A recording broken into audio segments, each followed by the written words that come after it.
સૌથી મોટા સમાચાર ગોંડલથી આવી રહ્યા છે। ગોંડલના ગણેશ જાડેજાના જન્મદિવસે સમાધાન બાદ રાજુ સોલંકીની ખાસ ઉપસ્થિતિ જોવા મળી હતી। સમગ્ર અનુસૂચિત સમાજ ગણેશ અને જયરાજસિંહ બાપુની સાથે છે।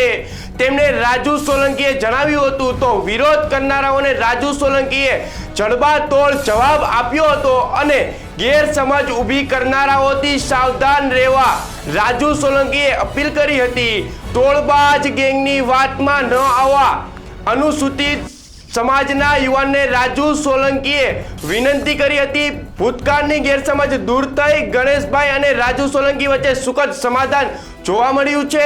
જૂનાગઢ જિલ્લા અનુસૂચિત જાતિ સમાજના પ્રમુખ સહિતની ટીમો ગણેશ ગોંડલને જન્મદિવસની શુભેચ્છાઓ પાઠવી હતી તેમજ રાજુ સોલંકીનો ઓડિયો તેમજ આવેદનપત્ર બાબતે સ્પષ્ટતા કરી હતી। ત્યારે આવો સાંભળીએ રાજુ સોલંકીએ શું કહ્યું। હું ગોંડલ ગણેશભાઈને એના જન્મદિવસની શુભકામનાઓ પાઠવવા આવ્યા છીએ અમારી ટીમ સાથે। એક દલિત સમાજમાં જે બે ચાર અમારા સમાજના જે આગેવાનો છે એની આખી એવી ગેરસમજ ઊભી કરી છે કે આ રાજુભાઈનું અને ગણેશભાઈનું જે સમાધાન થયું છે સમગ્ર અનુજાતિ સમાજના લોકો મારી સાથે છે, ગણેશભાઈ સાથે છે, જયરાજસિંહ બાપુ સાથે છે।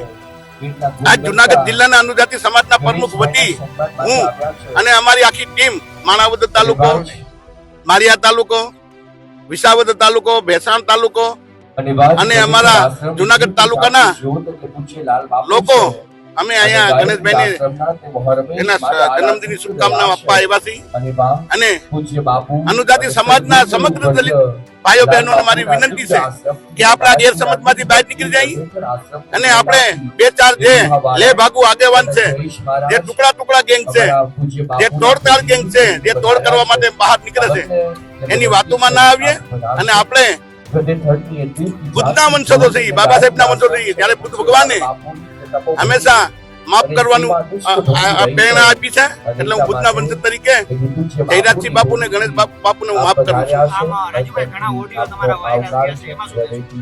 જે ઓડિયા છે જે તે સમયના ઓછામાં ઓછા 2-3 મહિના પહેલાના મારા ઓડિયા છે અને જ્યારે હું અને મારો પરિવાર સેફ ના હોય તો અમે સમાજ સેવા કેવી રીતના કરી શકીએ।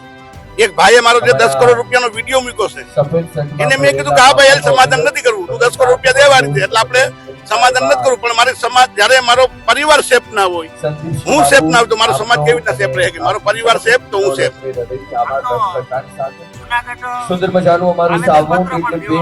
જુનાગઢમાં જે આવેદન પત્ર દીધું છે ત્યારે હું 13 મહિના ને 13 દિવસ જેલમાં રહ્યો ત્યારે આ સમાજના આગેવાનો ક્યાં ગયા હતા ભાઈ? ત્યારે કેમ મેદાનમાં ના નીકળ્યા? ત્યારે કેમ અમને મદદ કરવામાં ના આવી?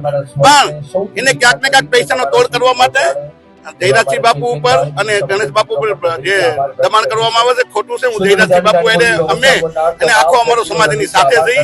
જયરાજસિંહ બાપુ ને ગણેશ બાપુને કઈ મૂંઝાવાની જરૂર નથી। ઓડિયો ક્લિપ મામલે રાજુ સોલંકીએ મોટો ધડાકો કર્યો હતો અને વાયરલ ઓડિયો 2-3 મહિના જૂનો હોવાનો દાવો કર્યો હતો। 10 કરોડની વાત માત્ર સમાધાન ન કરવા માટે કહી હતી। વાયરલ ઓડિયો અંગે રાજુ સોલંકીએ સ્પષ્ટતા કરી હતી। અનુસૂચિત જાતિ સમાજના યુવાનોને ગેરમાર્ગે દોરતી ટુકડી ગેંગથી સાવધાન રહેવા રાજુ સોલંકીએ અપીલ કરી હતી। આવા જ સમાચાર જોવા માટે જોતા રહેજો સત્ય સમર્પણ ન્યૂઝ। નમસ્કાર।